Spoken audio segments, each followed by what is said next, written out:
together just to sing we love you. And if we all come together, we know what to do. We all come together just for you. Racing all around the seven seas, chasing all the girls and making robberies, causing panic everywhere they go. Party hardy on Titanic. Sailing, sailing, jumping off the railing, drinking, drinking till the ship is sinking, gambling, stealing. And we are live. How are you all doing? Sheesh.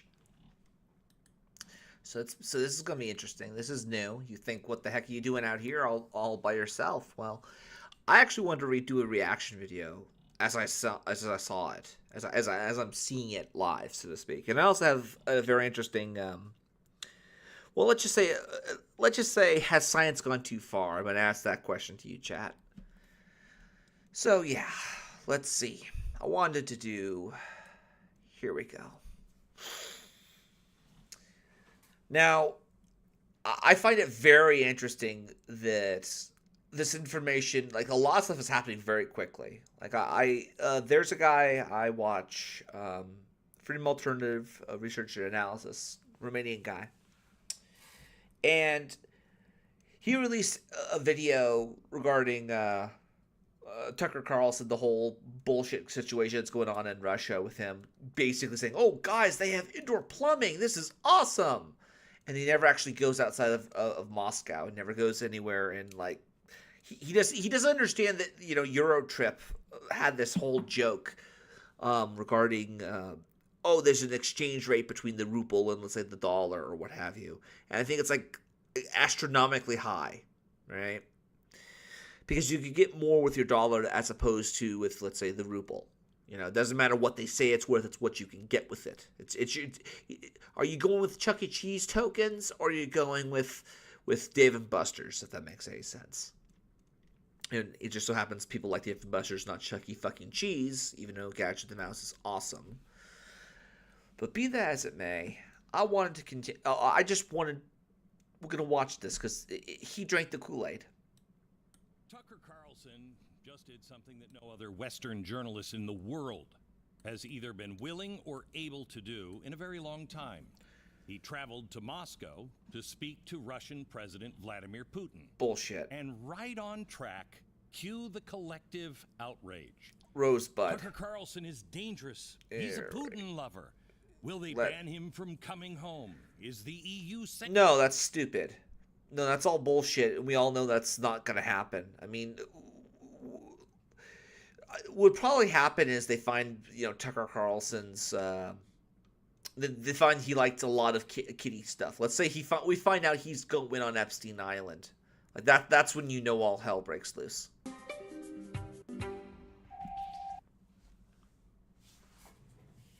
on, don't be a fucking ass on me. Come on. 70 800 889 30. I hate this fucking shit. Okay, fuck all. Don't give a damn. Don't care. Tucker Carlson. There we go. There we go. Come the fuck on. Don't be like that. Come on, honey. Don't be like that, babe. I don't know. Fucking bad internet, I guess. That sucks. Let's see. Tucker Carlson. So I thought it was a silly argument to make. I'm not sure he was making an argument, and moreover, I'm not sure I understand exactly what he was doing, so I shouldn't pretend that I do. There's a lot about that interview that I don't really understand. Oh yeah, I mean you're literally the venison of the Republican Party. You're a deer in the headlights. You don't understand much. I mean, it's just the look on your face, Tucker. Effective if his goal was to win a Western audience to his perspective. It didn't make me more pro-Putin. No. Not that I was. And by the way, I should just say at the outset, I've been accused of being pro-Putin, and I'm not. But if I was, that's okay too. Right. I'm an adult man and an What's American up, citizen. Armored? How you doing? Just like anyone I want. I can have any opinion I want. I'm not ashamed of it. And the idea that, like, a small number of people in DC get to decide what I believe know. is not something I accept. So- So I reserve the right to let. Well, why do you believe it though, Tucker? I mean, everyone talks about the deep state and shit like that, but they never really understand that we don't really know a lot about the world that we live in. We just don't know about it because there's too much to know. And at some point, when you have an empire, you're eventually going to have a homeowners association that knows better than you. And in some cases, they do. The difference here is this isn't about whether you could put a freaking garage in your front patio or something along those lines. This is regarding whether or not the enemy who has just as much manpower as you do, and in some cases more resources and funds in the given region, whether or not those people are going to be allowed to subvert you. So there's a certain disconnect between the media and just the general populace because of the nature of the information. Like anybody. Right. Period. I mean, you like me, it can't go downhill more than that. I want to get to that here in a second, but first, you had a tough time the first time you tried to interview Putin. The NSA was involved. Yeah, they read my text messages and leaked. Well, yeah. I mean, you're trying to No. you're trying to contact the world leader, dude. I mean, if I tried to fucking email the Pope, not even email the Pope. Yeah, let's go with that. Email the Pope. The Pope is such a unique individual that he would almost certainly stand out just by his email address alone, right? And I'm sure the Pope does have his email address out there, and I guarantee you it probably is. I'm sure he gets a lot of spam. Let's just say, but if again, But Okay, how do you know? well, because someone who worked there warned me through a very close friend of mine. And I won't bore you with the whole details, Yeah, but yeah. I flew up to Washington to meet the person at his request. I couldn't believe this. It scared me. I immediately called a U.S. senator. I don't know very many U.S. senators well, but there's one I thought seemed kind of trustworthy. So I said, I just want to get this on the record. This is well, hang on. How do you contact a U.S. senator? Like, there's one you know very well. I don't know many U.S. senators very well, chat. I mean, maybe he's just being pedantic. I don't fucking know. Pedantic? I don't know what it is. happened. And then members of Congress went to NSA and they admitted that they had read my email. And so I wasn't, and I went on TV and described the whole thing. And I thought there would be widespread out of it. I thought people would be like outraged. You can't use a spy agency that we pay for, whose job is to monitor our enemies, our rivals in other countries. You can't use that against the American population. But it's not being used against. Look, it's not being used against the American population. It's being used against VIPs of the American population. More specifically, people who would have the ability to go from like one side of the world to another, like an actor or a journalist or something along those lines. People who could cross borders easily, who have an excuse to go to Canada and then have an excuse to go to Tijuana the next week. That type of person, Those are the people who the government would want to know. And it just so happens, if you have somebody from Fox News who talks to a lot of people and he does some journalism, you will have people who want to look at you. So don't try to conflate this as all the NSA going after everybody. It's only a select group of people, and there are certain biases and heuristics. The question should be, what are those biases and what are those heuristics? And how much of it do we have control? How much of it's common sense? And how much of it isn't? And no one seemed to care, but I cared. I did. Because I grew up in the U.S. government. My dad ran a federal agency in Washington, so I sort of knew what the rules were, and I had a You also knew the people, apparently, who to talk to. really strong sense of how much this had changed. Like, this was not allowed 30 years ago. It was an No. outrage. It's a crime. But no one seems to be bothered by it. But So- I am bothered by it. So I am kept going. too, and I think every citizen should be, especially journalists. When you have freedom of speech, freedom of press, there's two rights that are going away here, and nobody seemed to care. But how? So then, what happened the second time? How did you arrange this? Well, I just kept trying. I kept actually I did it myself with texting, and I talked to Did he text Putin? Did he just say, I'm gonna text Putin, I'm gonna text RT, can somebody from RT please get me Putin? bunch of different people. After that happened to me, I really tried to learn more about privacy and how can you communicate outside the view of state actors, governments, and you can't if you're doing electronically. That is what I arrived Yeah, at. and I think any Tor. normal person would admit that there's no privacy, which itself PGP. is very distressing. But I just decided I would do it anyway, and I enlisted some non-Russians I knew who I thought might be able to vouch for me, et cetera. And it took a couple of years, and ultimately they said, yes, we will do this, but if news of this interview gets out, we're canceling the interview. Wow. So I started to get, so this is the best part. I got calls. I got a call from a New York Times reporter, and then a friend of mine got a call from another New York Times reporter asking when I was interviewing Putin. And there's no way they could have known that. I didn't tell anybody. You know, my wife, my producers, not even my kids. I didn't tell anybody. One of my children was highly annoyed to. I'd have to look this up particularly because I don't know that specific instance, and I could probably look it up. You know, I'll do some research on that claim. To learn I was in Moscow. Why didn't you tell me? I said, because I didn't want to text it, you know? But no, they clearly did it again. They leaked it to the New York Times in an effort to scuttle the internet. And I just, again, I hate to be, you know, Mr. Stubborn principle guy, but that is a principle worth defending. I can't say, but we can't hear anything. Oh, you can't hear anything, can you? Okay. Let's see. Research on that claim. To learn I was in Moscow. Why didn't you tell me? I said, because I didn't want to text it, you know? There we go. I can't say, but we can't hear anything. Well, that's odd because I'm hearing. I can hear you. I can hear you, Wolf. That's odd. American citizen. I have not committed a crime. I can speak to anyone I want. I can have any opinion I want. And you're not allowed to use your creepy spy agencies against me because I'm your boss.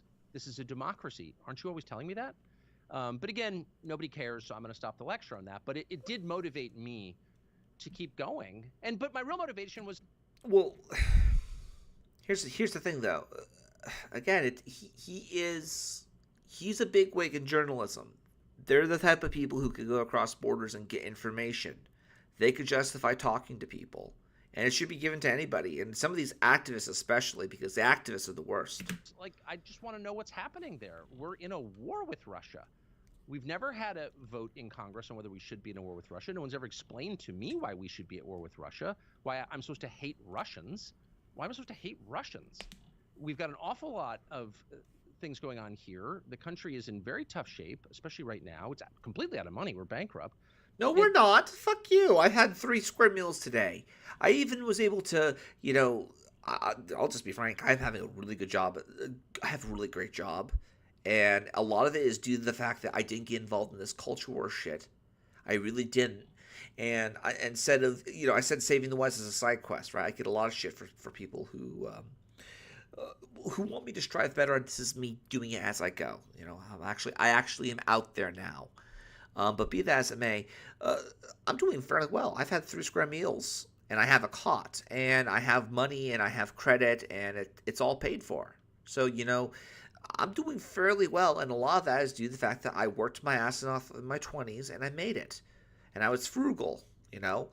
I had a rough patch of months because of, you know, a few idiots, but other than that, I've made it. It's not that hard. No one's going to starve in America. And so it does seem like we should have more information before we send another $60 billion that we don't keep track of to Ukraine. I mean, I have very straightforward motives, which I've. $60 billion in what, Tucker? Legos? Pogs?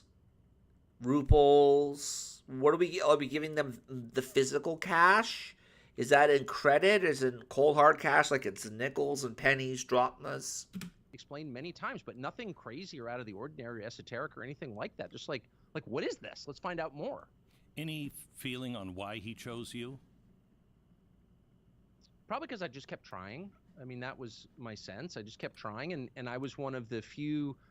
And I should just say again, and I don't want to be defensive because I'm not defensive, but I've never been I don't have anything to do with Russia. I had never been there before. Russian, you know, it's so nuts. But my first instinct when this happened was that the sanctions were going to destroy the primacy of the U.S. dollar. Oh, here we go. No, they're not. No, they're fucking not. Russia has no... They were literally trading bananas for fucking oil. Okay? The dollar, it's not what the dollar is worth, it's what it could purchase you. With Russian bullshit, like, all they have is oil.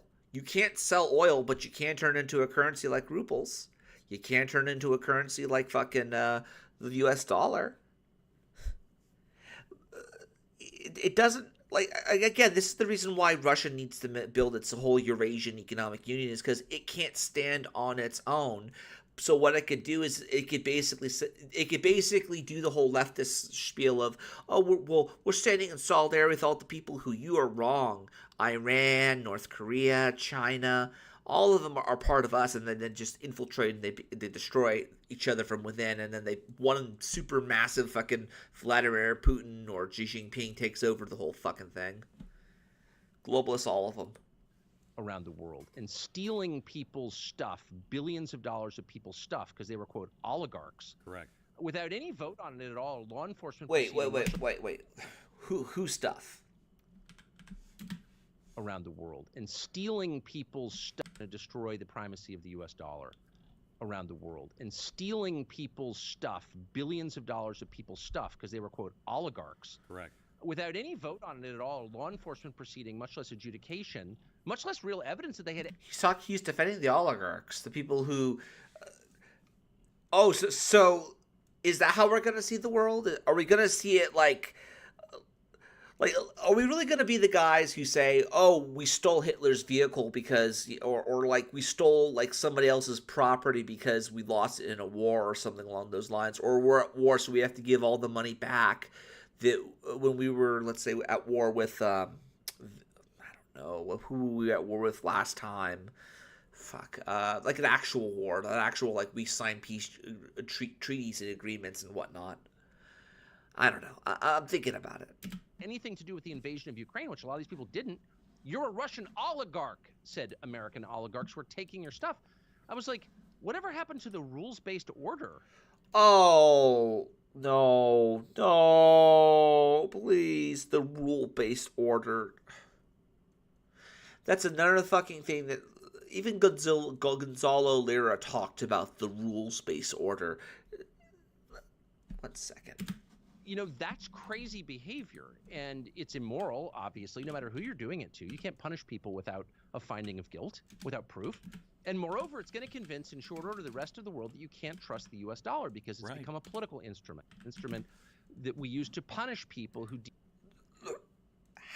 Oh, God forbid we don't fund terrorists, or God forbid we don't fund people who are trying to, overthrow our allies or hurt our people, or God forbid undermine our civilization. God forbid God forbid. This is like the child who says, you can't fire me, I quit, and then most of the stuff they own is actually owned by the company, and then they say they're being oppressed. It's bullshit. Deviate ideologically or don't do what we want. And the second the rest of the world understands that, they're going to do everything they can to exit the U.S. dollar, to find another place to store their money. And the second they do that, the United States is going to collapse, because this is a society, an economy based on debt. And if that ever comes due, we're done. This is a poor country. And this is all... No, we're not. Shut the fuck up. 1 second. Asshole. Gonzalo Lira.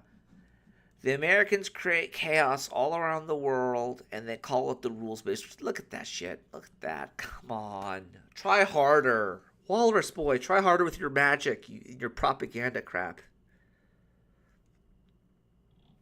He did say it, chat. He said the magical word. The rules-based order. Get a fucking grief. Oh, and I even commented on this shit, dude. I even commented on this way back in the frickin' day. God, am I ahead of myself. Super obvious. And I didn't know why no one was saying that. None of the geniuses in Congress seemed to even think about this. They're like, no, we're going to punish Putin because I don't know why. White Christian country, we hate him. I really don't know what the most... Because Putin is the guy who owns everything. He's the guy who if he can't... if he doesn't own it, he could acquire it. He's the guy who can get you things. He's Morgan Freeman from Shawshank Redemption. Yes, you may have dominion over, you may own it, but I have dominion over it, and I could take it from you. Whether it be I just make a trumped up charge, or I, tax you to death, or whatever.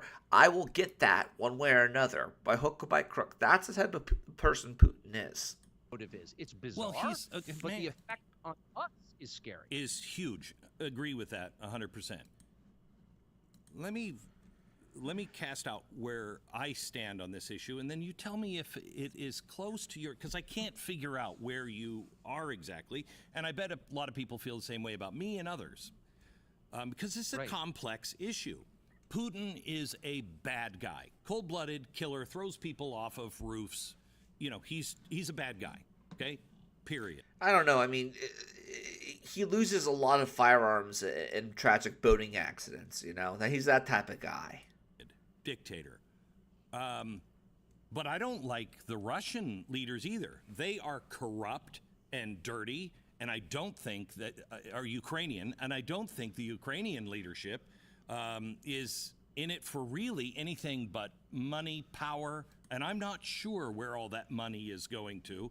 But when you're spending more than you did for the Marshall Plan in inflation-adjusted dollars, something isn't right. And but Glenn, we've given them most of what we would have created in firearms during the Marshall Plan. We would have given I'm not kidding. We probably gave them a bunch of M193 ball ammo from the fucking Vietnam and 1950s era. Shit like that. We gave them that type of equipment. We didn't give them all this stacks of hundreds of dollars of bills. We didn't give them that. There was stuff that was priced specifically at that point. Why are we just pushing this through? So I don't want to support Putin. I don't want to support the leadership of Ukraine. And I don't trust Biden and the administration on what they're doing. They have been meddling in Russia and Ukraine forever. So I can't say I have a horse with any. I don't want to put my name behind any of the three because I don't trust any of the three. Well, it's devil you know versus devil you don't. But I'm still proudly American.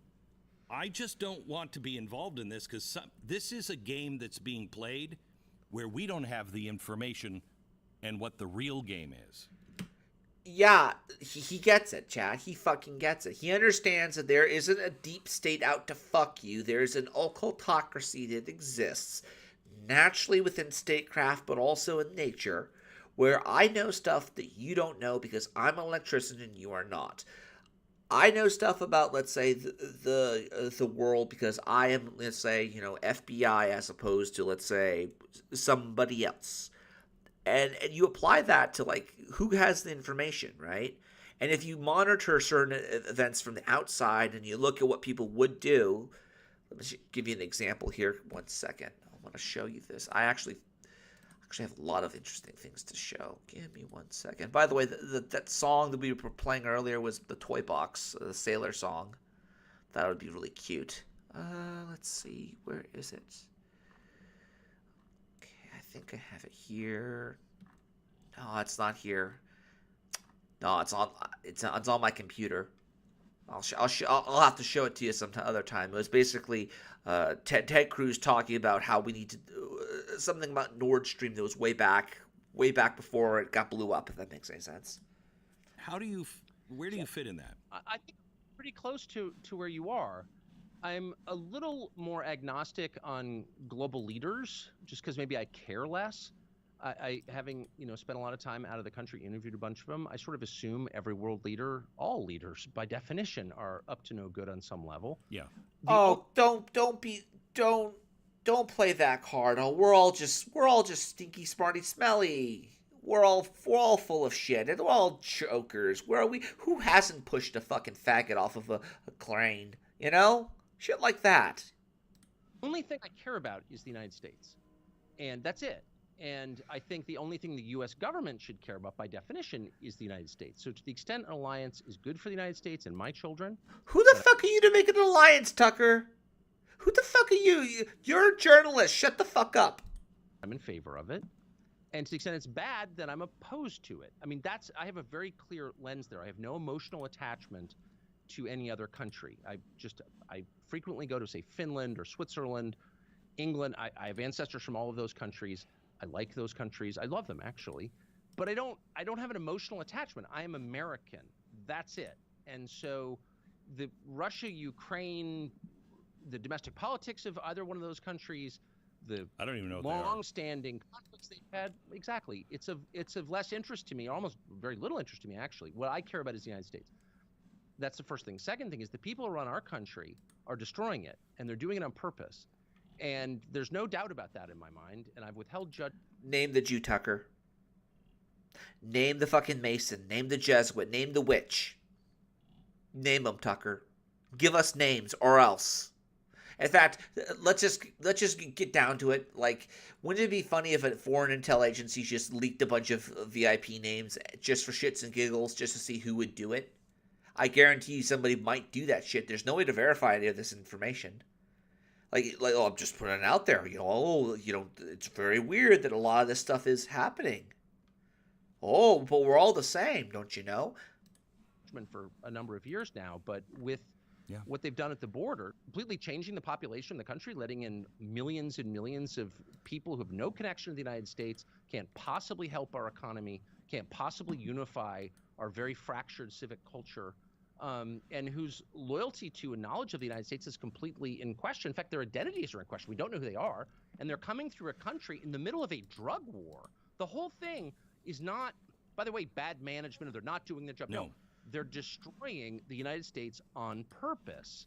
And so I begin with that. So the idea that those same people are going to somehow affect positive change in Eastern Europe, a region they know nothing about, and it's demonstrable, they don't know anything at all, is like insane to me. And the fact that Republican leaders who really are either, in many cases, just dumb, they just don't know, or they're controlled, that is true.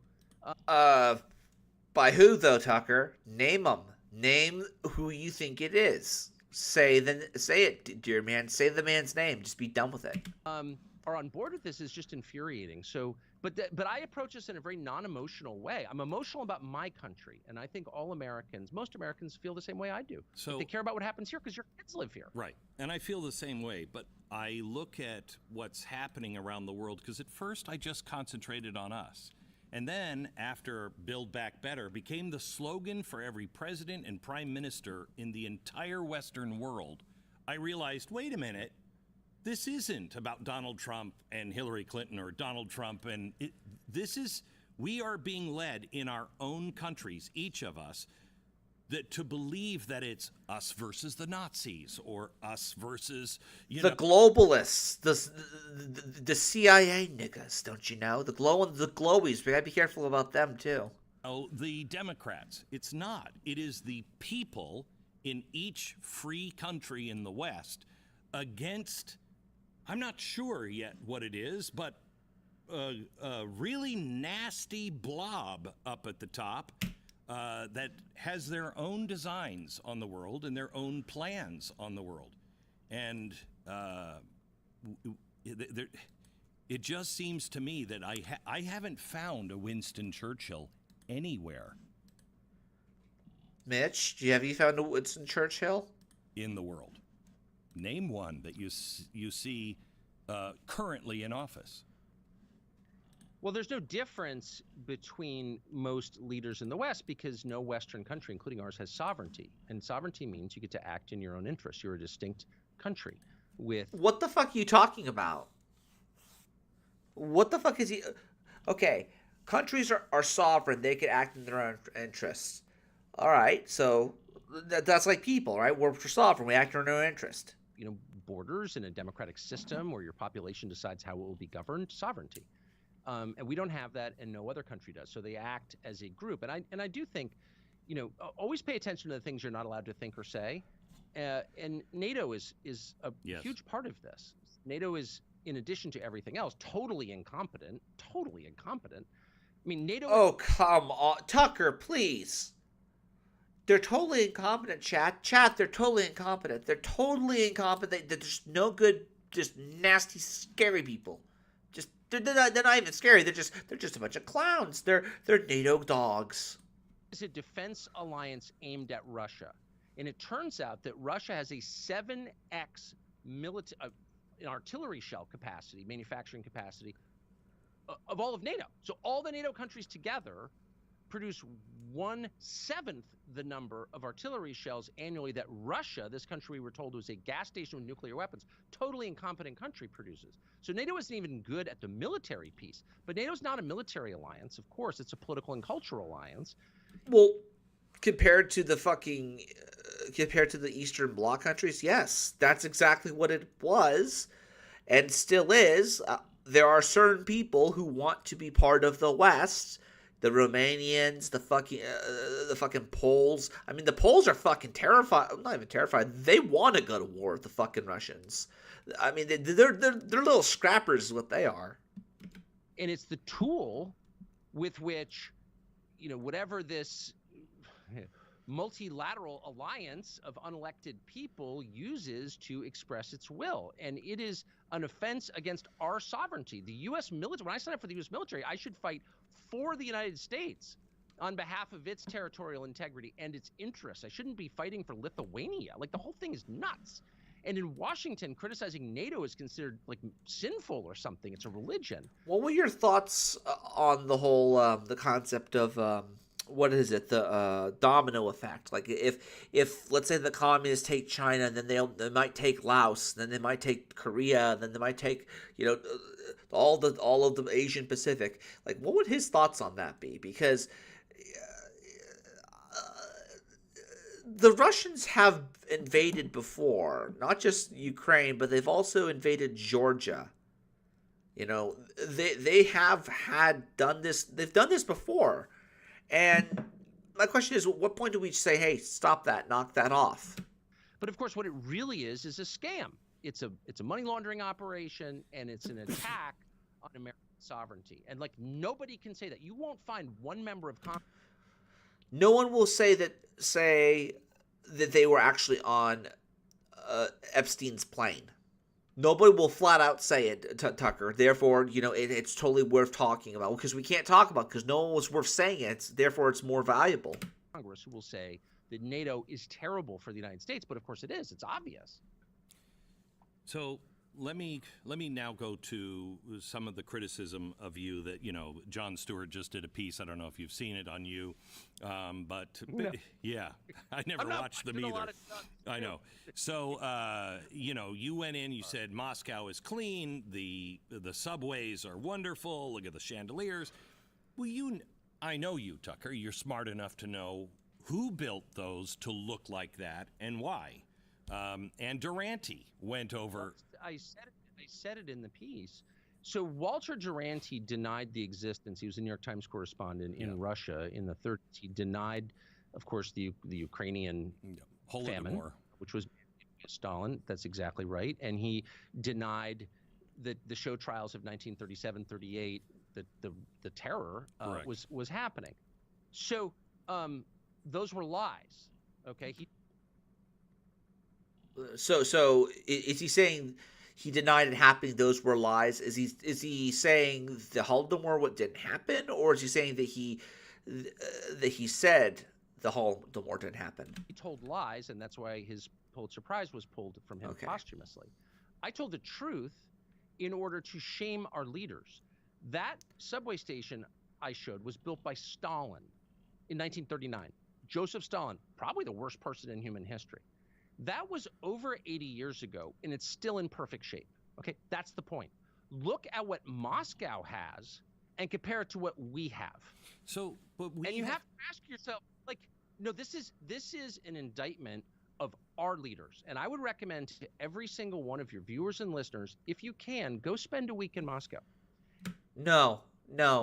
How about go spend a week someplace else outside of Moscow? Go anywhere but Moscow. Not even St. Petersburg. Don't go to any of the major cities if you go to Russia. Go to the rural countries. Go where the farm girls are at. That's where you want to go. And then you're going to realize those farm girls don't really have indoor plumbing. They probably don't shave. They probably don't have electricity either. And you realize it's not just the farm girls. It's the farm boys, farm men. The entire fucking country is not connected like the United States. Even people in Appalachia have access to electricity and power. And if they don't, they can easily get it acquired. Not because you love Russia, but because you love your own country. And compare that city, the largest city in Europe, 13 million people, compare it to the city that you live in or the city near you, which is in better shape. So actually, it's an indictment. It's a radicalizing indictment of our rapidly declining standard of living and the horrible mismanagement of our leaders. Why don't we have a subway like that in any American city? Why don't we have a single American city with no crime? Like, what is this? Right. Well, I mean, there's not a lot of crime in North Korea either. There's no drug problem really in China because you could just take them off the street and kill them. But we didn't have that here. And Yes. I'm only 54 and I remember it. Okay. It's not like you have to be a fascist to have an orderly society. We had one. So And on Memorial Day Well, we do. 2020, with the drug OD of George Floyd, everything changed. And What the fuck? No, I don't think that. I don't think that was the case. I think everything changed with the fucking when what the hell was it? We even say George Floyd. What the fuck was his name? The pandemic, dude. That's when everything fucking changed. You really want to get down to it? It's the pandemic. what we got was the intentional destruction of American cities. Now, I don't live in a city because I don't like them. But what I missed, because I don't live in one, is that you can't have a great country unless you have a great city, period, or a number of great cities. Cities define your country. That's not my choice. It's just a fact. It's always been true.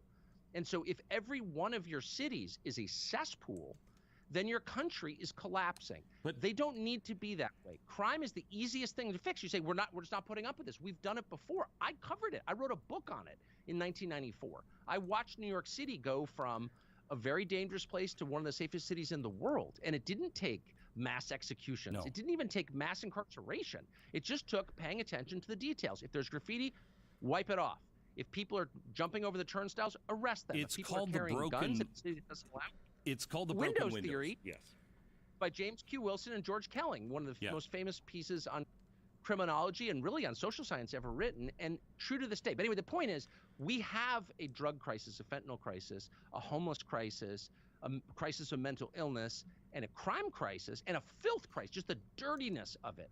That's all on purpose. That's what I realized when I went to Moscow. And not just Moscow. It's all on purpose. By who, Tucker? Give us the names.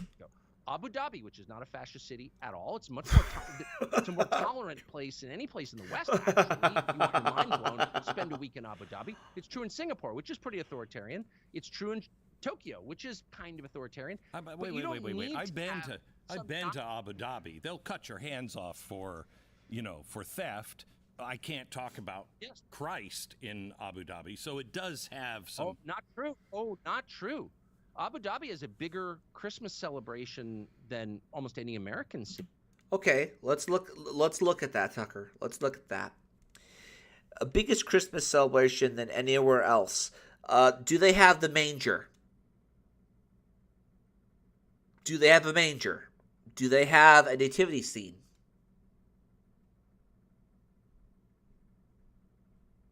No, they probably don't. That's probably just a generic Christmas tree. Therefore, it must be us, right? And that's like saying Sears Roebuck is basically a Christian organization, or that Walmart's a Christian organization, or that Amazon is a Christian organization, because they also have a Christmas catalog. Oh, no. Abu Dhabi, I mean, I don't know when the last time you were there. I was just there last week. And I've spent and look, I'm not flacking for Abu Dhabi, okay? I'm about America. No, but the point is, this is the lie that they tell. And this is what I've realized after just spending a lot of time going to different places with an open mind, thinking about how the lessons of these cities might apply to the cities that I care about. Like the city I was born in, San Francisco, the prettiest city in North America by far. The city by the bay. Town. By far. Totally uninhabitable. My family's been there since 1850. Wow. So I do feel like some kind of ownership. I don't have ownership, but I feel a connection to the city. And it has declined to a place that is third world, or worse than third world, actually, because the people running it wanted that. It wasn't an accident. Yes. It's not a choice between liberalism and Nazism. And if you choose liberalism, then he's going to blame it on liberalism, but now we're going to define what liberalism is. It's not going to be John Stewart. It's going to be John Locke, isn't it? You're going to have 50,000 people shooting drugs on your sidewalks or crapping in your doorway. That's not the choice. You can have a free society. We had one for hundreds of years Yes. where there's order and politeness and decency and self-respect and concern for the individual. If you allow people to OD on drugs in your park, what are you saying? I don't care about their lives. You are a cruel and vicious person if you allow that. And we are allowing, our leaders are. And going to Moscow, I'm like, how the hell do they get this? I mean, Well, simple. They just say you can't do drugs in city limits, and they decide where the city limits are, and then they have a bunch of junkies in this right outside the city limits, or junkies who know better. how did this is Russia. This is the country. And again, I don't want to live in Russia, and I'm not going to.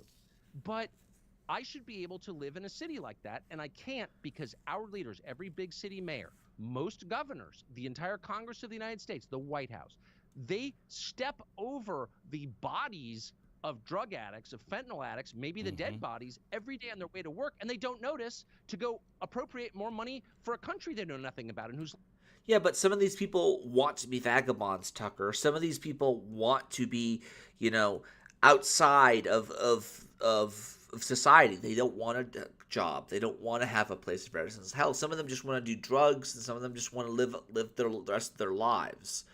How do you manage those people? You gonna throw them in the psych ward? Because okay, well, how about incarcerate them? Tell them to go somewhere else. Tell them to be a vagabond. Tell them to, basically do laps around the country or the county. Like, what do you want them to do? language they don't speak. Like, this is peak insanity. And so, yes, of course, I knew I was going to be compared to Walter Duranty. And by the way, if Bill Kristol accuses you of not loving America enough, Bill Kristol, no concern for America whatsoever. Like, you can just laugh it off. You're telling, look, I have a lot of faults. I eat too much. I'm kind of a jerk. I get all that. But I don't think it's a really serious critique to say I don't love America enough. Really? Who are the people saying that? They're the ones who've opened our borders, let fentanyl flow in here, kill over 100,000 Americans every Who's they, though? So the people who say you don't love America, I think you love money. I think you love the United States dollar. I think you love America because of what you can get from it, not because of what it is. And to a certain degree, a lot of us are like that. year, and it doesn't bother them at all. And they're telling me I don't love America. I'm trying not to use the F word on your show, but that's how I feel because it's just so insane. So, Tucker, You should go to Moscow. You should go next week. It will radicalize you. You will not give up American citizenship. You'll come back to this country and say, we had cities like this, and if even Moscow can do it, we should do it. So, I think I agree with you 100%. Where the sticking point is in America right now is there's a lot of people on the right and the left that are both saying, screw the Constitution. We need a radicalized leader. When you look at Orban, I think Orban is great for his country. That's not our system. I think, the Moscow might be great, love to visit. That's not our system. So I think, and I believe you've already said this, but I want to make sure it's very clear on the record. The only path forward for America. Fucking deer in the headlights. Look at that. He just does it automatically. I don't know if it's subconscious, but look at that shit. Look at that. Is through the Declaration of Independence, the Bill of Rights, and the Constitution. Correct? Of course. Yeah. And by the way, I should just be very, very clear. I'm like the one person on the planet, you don't need to guess about my motives. I'll just say them. And if I was advocating for a different form of government or for authoritarianism, for strongman, I would just say so. I would have no shame in saying that because I really believe that it's within my rights to say what I think. If I've been called a racist. If I was racist, I would just say it. I would just say it. But I'm not. And I'm not advocating for that. I'm advocating to return to America of, say, 1993. How radical? Is that really radical?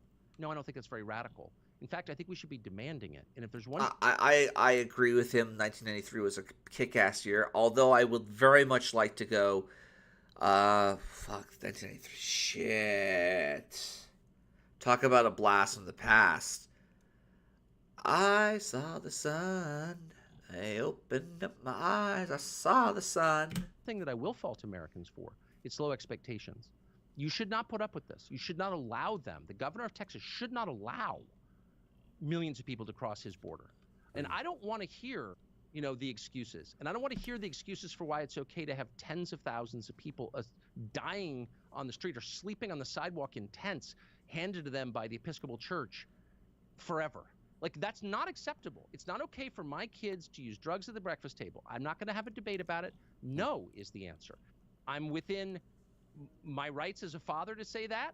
The U.S. government is within its statutory rights as a government to say that. We don't need more law. Yeah, but who is the government? The government is the people, right? So the people are the ones who will ultimately tell you, you know what, I don't really care what you do. And, I've never seen my kids. I have a family of fucking weirdos, right? And I've never seen them do drugs at the table. There are many things that they've done, but they've never done drugs at the table. At the same time, again, how are you going to stop them? By doing prohibition? Okay, well, there are plenty of people out there who will push back against it. I mean, look at the freaking marijuana, legalization, right? Look at the people who want to, I don't know. I'm of the opinion that when we start talking about legislation, we have to be very careful what we're talking about, and if there's any mission creep. And I guarantee you the thing that the Russians really, really want is mission creep from us. We have the laws. They're not being enforced on purpose. And to your point, why? And of course, the reason is because people will lose faith in liberal democracy. Correct. And they will welcome a strong man. And that's exactly what this is about, is the left, and not just the left, I would say that the Quisling right, on Capitol Hill, for whom I just have boundless contempt, they're in on this as well. Yes. People are just going to give up. They're not going to vote. They're going to steal the elections just as they stole the last one, which they did. Sorry.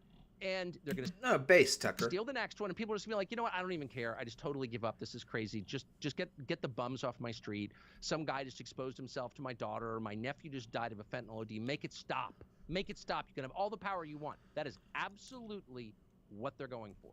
And I don't want that. I want to live in the country we live. My point. Yeah. No, I fundamentally agree with him on this.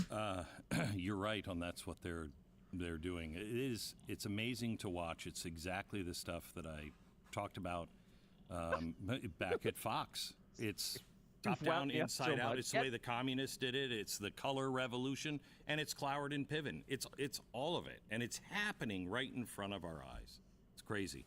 Americans need to know that because our sense of reality is shaped digitally, and Wikipedia is our history, and Instagram is our present, and Twitter is our future X, people forget that we didn't have this just a few years ago. And that's Right. why going to places that are different really reminds you, it triggers in you this chain reaction of thought. The spirit, yeah, Tucker. The spirit must awaken. The sleeper must awaken. I guarantee. Wow, the sleeper must awaken.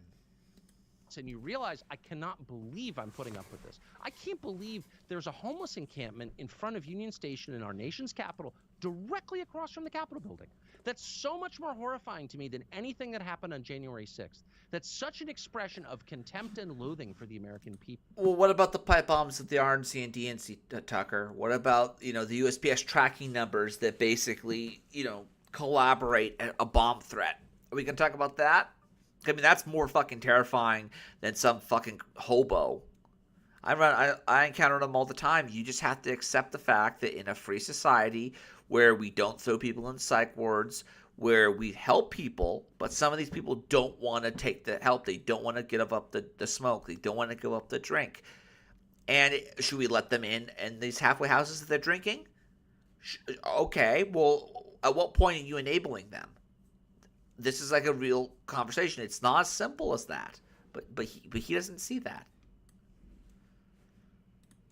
That's such an admission of defeat and lack of self-respect. Like, no, you are not allowed to do drugs in front of Union Station. I don't want to hear your excuse. I'm not responsible for housing you.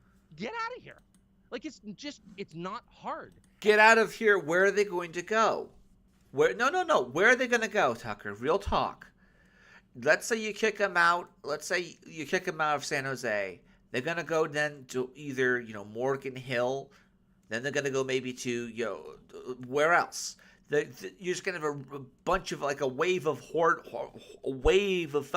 of homeless people just caravanning across the fucking United States, dude.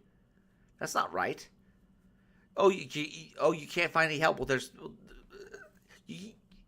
it's not a solution. Like into cities is where all the resources would be. So there eventually would have to be, you just got to accept it. In big cities, there's going to be homeless people, no matter what.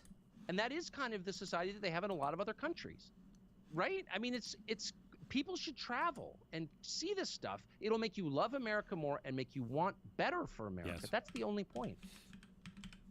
No more interruptions from here on out. Let me just tell you a couple of things. Nope. First of all, for 100. What we're gonna do is I'm gonna end it here. I'm gonna watch the rest of this tomorrow because I gotta get to bed. But I also wanted to talk about this particular little piece of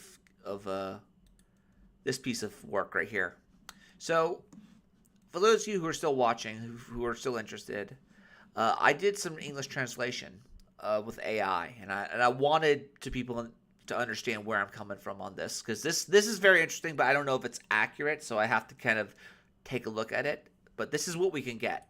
So, Russian floor, Russian gameplay, this is significantly different. The thing is, the emphasis and forms of the masculine and feminine principles among Russians are structured quite differently. But primarily, it's evident that Russians are more feminine. It's no coincidence that Russian philosophy, as soon as it began with Solovyev, first and foremost, started to problematize the name. Specifically, the feminine principle in teachings, about the feminine aspect in the divinity of Holy Sophia. Solovyova and those who followed in the entire Silver Age, Russian philosophy is That is actually very good that was actually very good for a 11 not even 11 Labs. Yeah, it was 11 Labs AI. Very good translation. Anyhow, ladies and gentlemen, be good to one another. Take care of one another. Remember, saving the West is a side quest. This is the Digital Renegade Podcast out.